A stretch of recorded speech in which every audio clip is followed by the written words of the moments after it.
Hecate's Tea, Book 1, by Anthony Ciulla. Chapter 1. I love reading. It's by far my favorite thing to do. For me, there isn't anything better than briefly escaping reality and imagining yourself as a character in the book, living a different life. When I read, I can go somewhere else. I can go back to a happier and simpler time in my life. From the time I could hold my head up, my parents were buying me books and teaching me how to read. Because of this, I learned to read at a very early age. On my 3rd birthday, my father Mike introduced me to his favorite and only bookstore, the library. The library is one of those places that seem to have always been there, but never had any customers. As a kid, my dad never went anywhere else, and neither did I. My mother Venus always told me how cute my dad was when I first learned how to read. He was so excited to introduce me to his favorite place, which quickly became our place. Going to the library was our special thing. Every Friday night, he'd bring me there and buy me any one book I wanted. We always brought leftovers for Miss Freeman, the owner of the bookstore. Miss Freeman had known my father his entire life. She was like a godmother to him. While Dad would talk to Miss Freeman, I would wander up and down the aisles looking at all the different books. I could spend hours walking around, browsing, sitting down and reading or talking with my dad about whatever I found. Most of the time, we did exactly that. We would read and talk for hours, and I absolutely loved it. I was so happy. Ms. Freeman was a beautiful old woman. She had just recently turned 84, but didn't appear to be a day over 40. For the last 60 years, she's owned and operated the store with her late husband, whom she always lovingly referred to as her Z. Ms. Freeman and Z were very close friends with my grandparents, and both were important to my father. They were basically family. From the day I was introduced to the library, my life and my relationship to my father revolved around books and the bookstore. In 2007, Harry Potter and the Deathly Hallows came out, and as a surprise, my parents bought me the whole set, which occupied my entire summer that year. In 2008, the Twilight series had become popular, and although my mother felt it was too mature for me at the time, Ms. Freeman and Dad were able to convince her to buy me the first book. I was hooked. I even enjoyed the movies that were made after the book and read the entire series as each book came out. In 2009, my mother bought me a set from Little Golden Books, and I absolutely loved them all. I read Lady and the Tramp, How the Turtle Got Its Shell, and Pinocchio. The list goes on and on. Although these stories were too childish for me, I loved my mother for buying them for me. And to her, it was important that I didn't forget to be a kid. As I got older, I started making friends, going to school, and learning to play the piano. Even with my busy social life, Dad and I always made time for the bookstore, Miss Freeman, and my mom. After a while, I was able to read a lot faster and needed new books more frequently. Every week on Friday, after I cleaned all the dishes and packed leftovers for Miss Freeman, my dad and I would go to the bookstore, and he'd buy me 2 more books if I had already finished the books from the prior week. Life went on this way until I was 17. But now it's all over. I can never get it back. One Friday, on the 13th of March, just after my 17th birthday, my father didn't come home for dinner. After work, I waited outside like I normally would if he were running late for our Friday night trip. I waited outside for hours. By 10 o'clock, my mother and I were both worried. She kept telling me to come inside, but I just knew he'd be there any minute. He never let me down. Not once.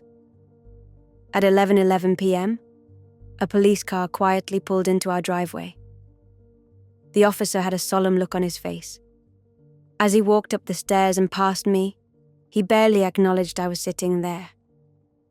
He kept looking at the front door as if he were purposely avoiding me. As my mother stepped out onto the porch, the officer stopped and quietly said, Venus? Without another word, my mother realized something I didn't. She burst into tears and fell to her knees. The officer rushed to help her and told her the horrible news. My father was dead. He was murdered on his way home from work. He was in the woods for hours before a woman found his body while she was out jogging. At that moment I went completely numb. I didn't cry.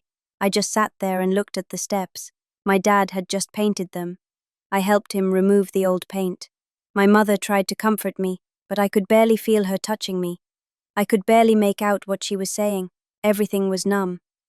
After he was gone, I stopped going to the library. I couldn't pick up a book without missing him. I completely stopped reading for more than a year. I stopped everything. I couldn't study. I couldn't talk to friends. I didn't want to live. Most days I considered killing myself. I just wanted to end my pain. The only reason I didn't kill myself was for my mother. She was the parent, but she really needed me. My dad was the love of her life. After the funeral, she tried to put on a strong face for me and set a good example.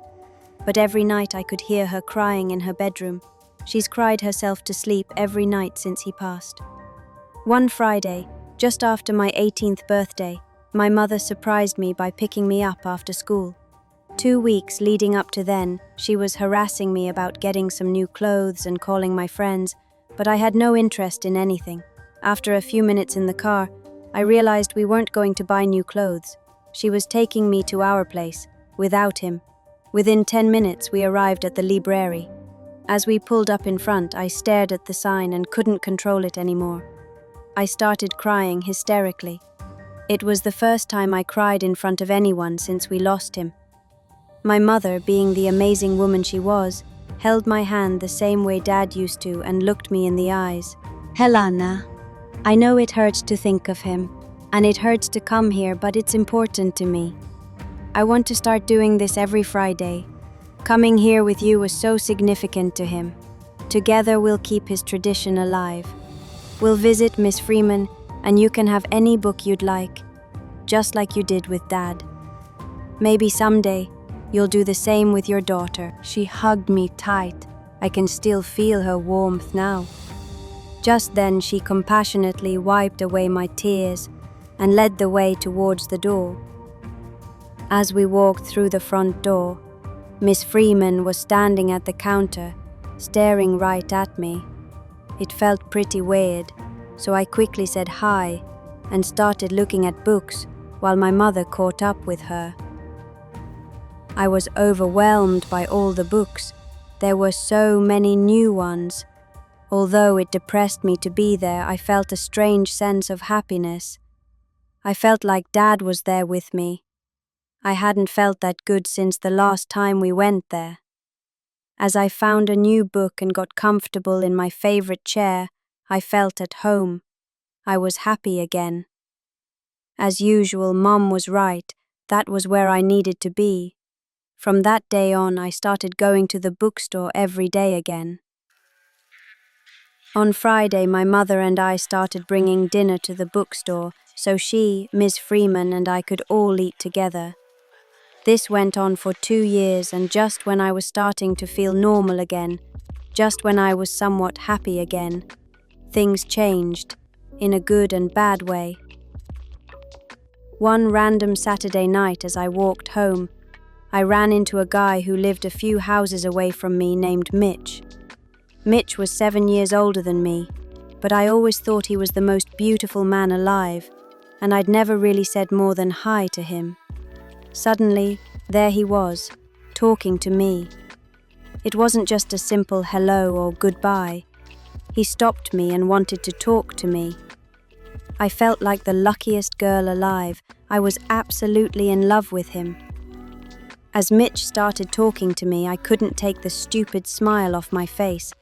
I was so infatuated.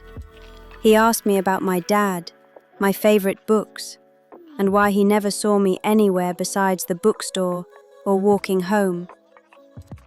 After walking me all the way home, he confessed that not only had he never read my favorite book, Meditations of Marcus Aurelius, but he'd never even heard of it. Naturally, I invited him inside so I could lend him a copy and show him my first edition that my father bought me for Christmas last year. As we walked inside, it occurred to me that my mother would be upset with me for inviting a grown man into our home when she wasn't there. But I didn't care. He was so sweet and so handsome. I felt just as happy as I did when I still had my father. I hadn't felt so happy in so long. I never wanted the night to end.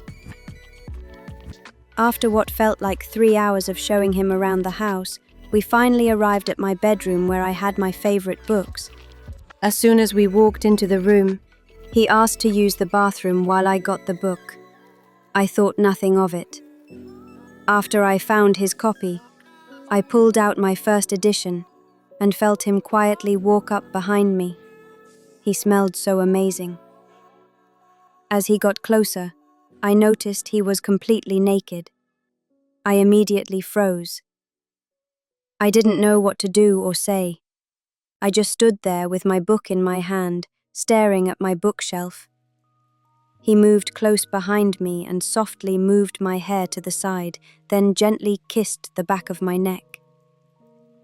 As I turned around and looked at him, I completely lost all self-control and stopped thinking at that moment. I dropped my book on the ground as he kissed me for the first time. It was my first kiss. Without thinking, I kissed him back. Before I knew it, he was undressing me, kissing me, caressing me. With no effort, he gently picked me up and laid me down on my bed, where he began to passionately kiss me and looked deep into my eyes as he gently made love with me. My first time was better than I ever could have imagined. I was in love. As I woke up the next morning, I was still smiling. Even though Mitch had to wake up and leave before my mother got home, I was happier than ever. As I got ready to go back to the bookstore, I decided to take a small detour to see my new love for a quick kiss. When I walked towards his front door, I heard music coming from the backyard, so I just walked back without ringing the bell or knocking. As I opened the gate to the backyard, there appeared to be a party, and I saw Mitch there with another woman. She was beautiful and way prettier than me. I tried not to appear jealous, walked back confidently, and attempted to kiss him. To my surprise, he coldly moved away, as if he wasn't just inside of me 10 hours before. I struggled to talk as I started to ask if everything was all right, and was immediately cut off by the other woman with him. Wait! Did you fuck this kid? You piece of shit? Did you? She grabbed a large spatula by the grill and started hitting him with it, and someone called out, "Antonia!" She stopped hitting him and looked over at them quickly. In that brief moment, I looked over at Mitch, and even though he lied to both of us, he looked at me with love and compassion, then quietly apologized. Without thinking, I started to walk towards the gate. As I got close to the handle, Antonia started following me with a complete change in her demeanor. Stop! This isn't your fault. Let me take you home. Without looking back, I started running. Antonia briefly chased after me and stopped as she reached the gate. I couldn't stop and look at either of them. I just kept running. I walked around downtown for hours, surrounded by hundreds of people. Yet I'd never felt so completely alone in all my life. I don't remember how I got there. But when I arrived at the bookstore, it was already dark and close to closing time. I was still crying and clearly looked like it. As I walked through the door, Miss Freeman was staring at me again. It felt like she knew I was coming. For the first time in my life, she spoke to me saying more than hello or goodbye. She sat me down, then asked what was wrong. As soon as I sat down, I started crying even more. Before I knew it, I completely opened up. I told her everything. I told her about my suicidal thoughts, Mitch, the amazing sex, the lies, and the betrayal. It felt like I was talking for 13 hours. Once I got it all off my chest, she said nothing. She just stood there quietly and smiled for what felt like forever. She walked to her desk, grabbed an old key, and simply told me. Follow me, my dear. She slowly walked towards my favorite chair and took a book from the bookshelf next to it, then placed it on top of the bookshelf against the wall. When she put the book down, the entire bookshelf lowered down into the floor, leaving an open space in the wall, revealing a secret hallway. She didn't say a word. As she walked through the large passage, there was another door with a strange keyhole. She took the key and placed it in the hole. Just then, she stopped and looked back at me. Helena, this is your fate. The reason you were born is behind this door. This is your time, just as your father had his time. Are you ready, my dear?